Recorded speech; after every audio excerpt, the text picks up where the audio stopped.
Hello everyone. Today we are going to talk about the great pessimist philosopher Schopenhauer. We are going to talk about his advice of leading a wise life whose aim is to achieve the greatest possible amount of pleasure and success. Wait, what? We are going to learn from a pessimist thinker how to live a life full of pleasure and success? Well, there's the rub.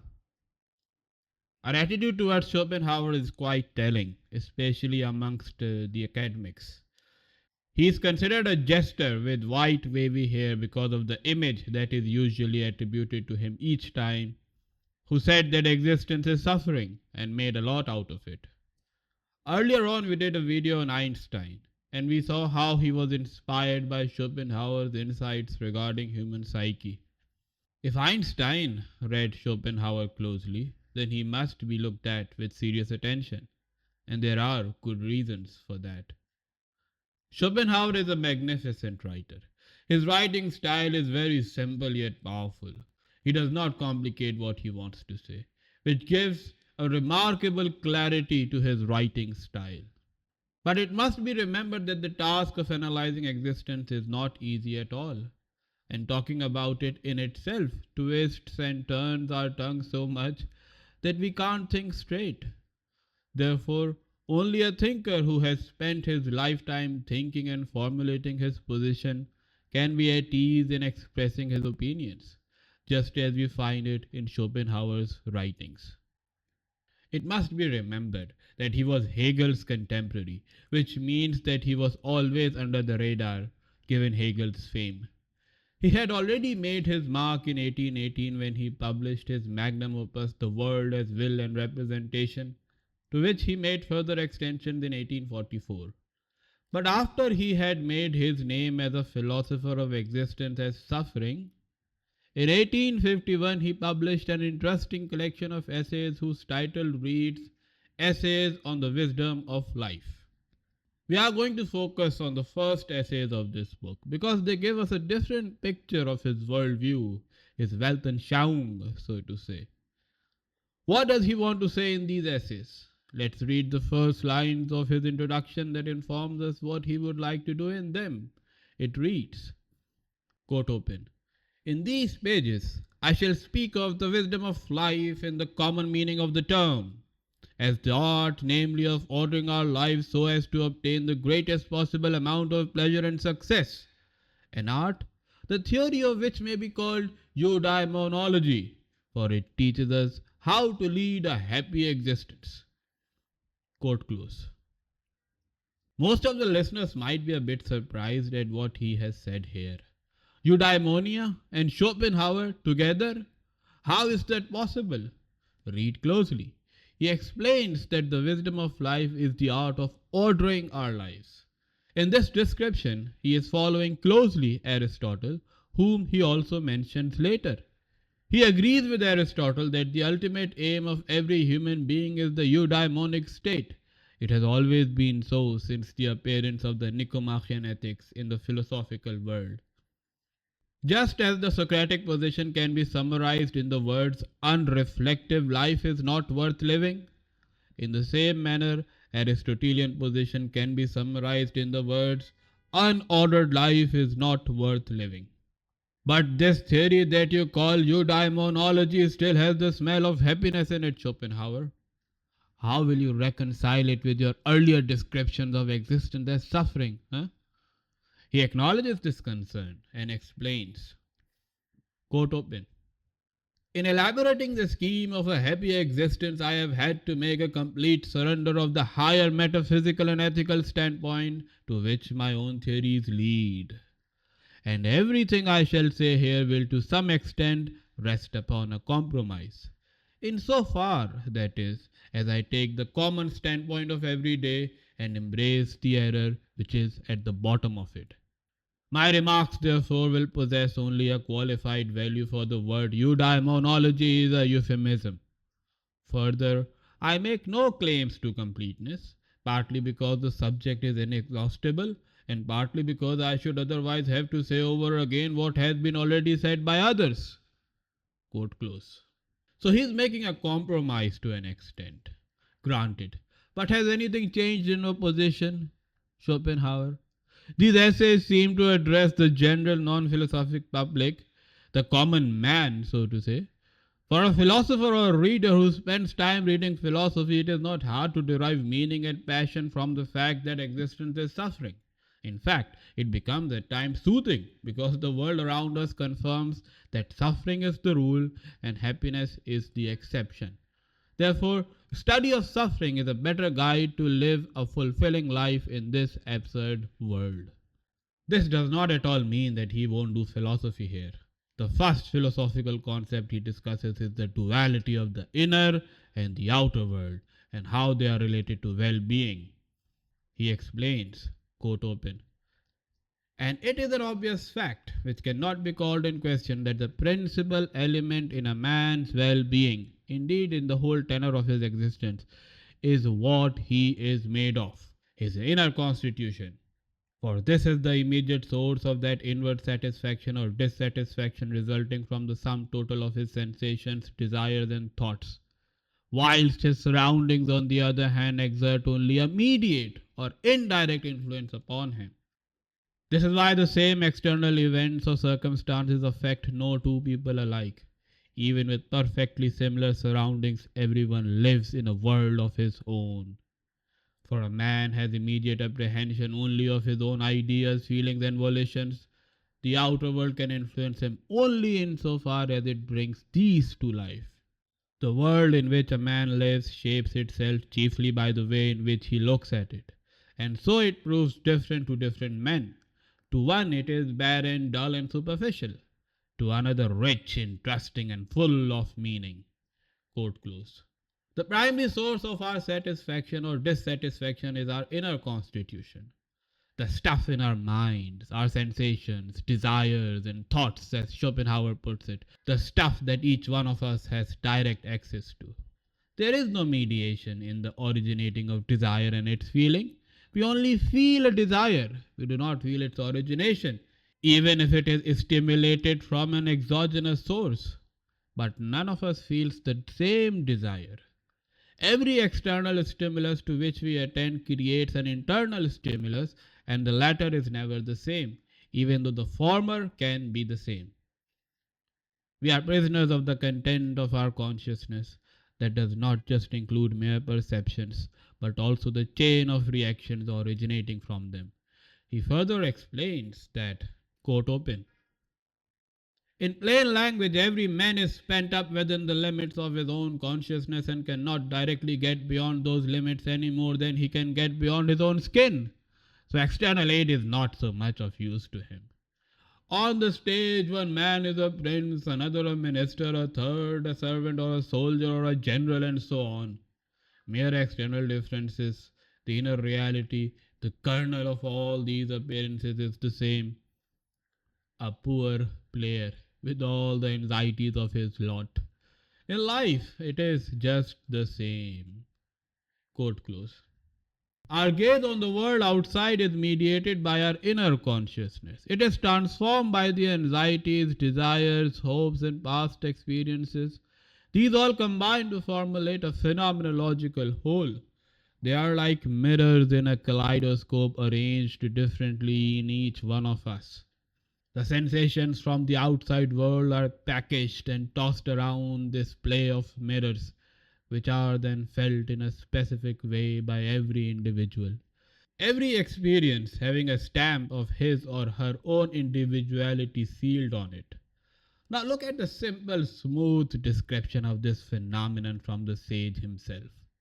Schopenhauer says, quote open, since everything which exists or happens for a man exists only in his consciousness and happens for it alone, the most essential thing for a man is the constitution of this consciousness, which is in most cases far more important than the circumstances which go to form its contents.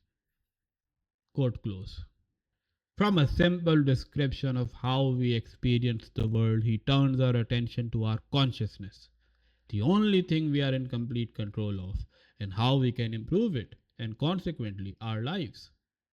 But he won't go into the deep insights of the psyche like Freud or Jung. He would present two kinds of people, a dullard and an intellectual man. And it would be enough to convince us that for sure there is a lot of difference in the way we all see differently the same world. He expands upon the difference thus. Quote open. For what a man is in himself, what accompanies him when he is alone, what no one can give or take away, is obviously more essential to him than everything he has in the way of possessions, or even what he may be in the eyes of the world. An intellectual man in complete solitude has excellent entertainment in his own thoughts and fancies, while no amount of diversity or social pleasure, theatres, excursions, and amusements can ward off boredom from a dullard. A good temperate, gentle character can be happy in needy circumstances, whilst a covetous, envious, and malicious man, even if he be the richest in the world, goes miserable. Nay, more, to one who has the constant delight of a special individuality with a high degree of intellect, most of the pleasures which are run after by mankind are simply superfluous. They are even a trouble and a burden. Quote close. This should lead us back to the very first line he said in the essay that the wisdom of life is the art of ordering our lives so as to obtain the greatest possible amount of pleasure and success. So the greatest amount of pleasure is explained in these lines, which according to him corresponds to intellectual pleasure, not physical or sensual pleasure. It corresponds to what Aristotle calls theoretical wisdom, a way of life where achieving feats in the intellectual world is the ultimate aim. Everything in life is so aligned that the intellect is given the proper enabling conditions for its development, which also includes physical well being. But Schopenhauer understands that not everyone has a philosophical bent of mind. Therefore, he is not claiming that everyone become a philosopher. Each one of us is endowed with a different set of interests, potential, and personal qualities. Everyone must look after these qualities and figure out through experience what comes naturally to him or her. Or in other terms, our task is to find those set of qualities that we can work on with interest and perfect them. He explains, quote open, the only thing that stands in our power to achieve is to make the most advantageous use possible of the personal qualities we possess, and accordingly to follow such pursuits only as will call them into play, to strive after the kind of perfection of which they admit and to avoid every other. Consequently, to choose the position, occupation, and manner of life which are most suitable for their development. Quote close. Until this point, the essay seems to us like every other self development book we can buy from the shelf with the glowing golden markers saying 1,000,000 copies sold. Where is that knife of irony Schopenhauer with which you deflate the illusions of the world? He keeps it hidden unless he discusses the most coveted thing on this planet, i.e., money. He takes up the discussion of wealth, as now the essay seems Schopenhauerian. Now we know he's talking business because all those shiny, glittering bestsellers will be put to shame. Let's see what role Schopenhauer assigns to wealth in our lives.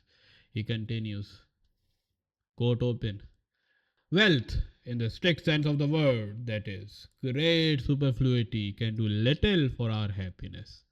And many rich people feel unhappy just because they are without any true mental culture or knowledge, and consequently have no objective interest which would qualify them for intellectual occupations.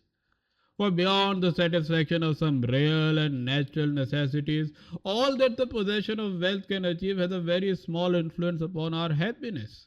In the proper sense of the word, indeed, wealth rather disturbs it because the preservation of property entails a great many unavoidable anxieties, and still men are 1,000 times more intent on becoming rich than on acquiring culture, though it is quite certain that what a man is contributes much more to his happiness than what a man has. Quote close. In the 20th century, prominent Marxist Freudian analyst Erich Fromm will write a book with the title To Be or To Have. The problem of the 20th century is also present in Schopenhauerian text. Wealth has very little effect on our happiness, and unfortunately, capitalism has made wealth as means to happiness. This misunderstanding, according to Schopenhauer, is the raison d'etre of widespread social anxiety in our culture today globally. We need to drum in our heads this advice again and again so that we remain at peace and stay away from the big pharmaceuticals who profit from our anxieties. No, Schopenhauer, how can that be? We earn more money because we work more. The more we work, the less time we have to get anxious. The best medicine to purge away our anxieties is to become a workaholic, a term very much in fashion nowadays. Let's see what the German sage has to say about it. Quote open. So you may see many a man as industrious as an ant, ceaselessly occupied from morning to night in the endeavor to increase his heap of gold. Beyond the narrow horizon of means to this end, he knows nothing. His mind is a blank and consequently unsusceptible to any other influence.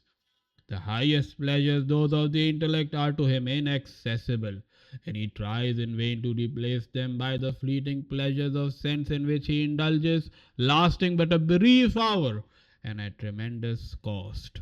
And if he is lucky, his struggles result in his having a really great pile of gold, which he leaves to his heir, either to make it still larger or to squander it in extravagance.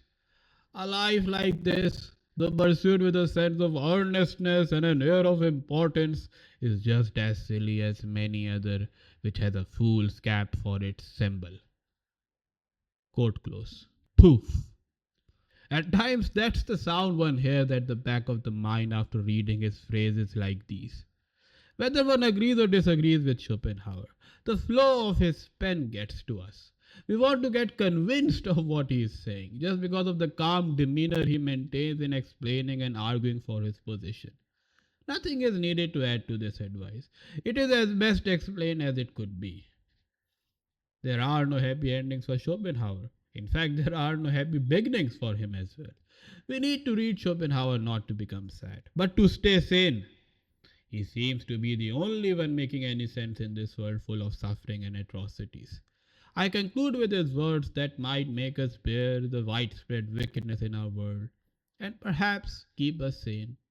The coffee is done with, the conversation is also done with. Just when you pay the bill and are about to leave his company, he stands up with a pat on your shoulder and leaves with these words. Quote open.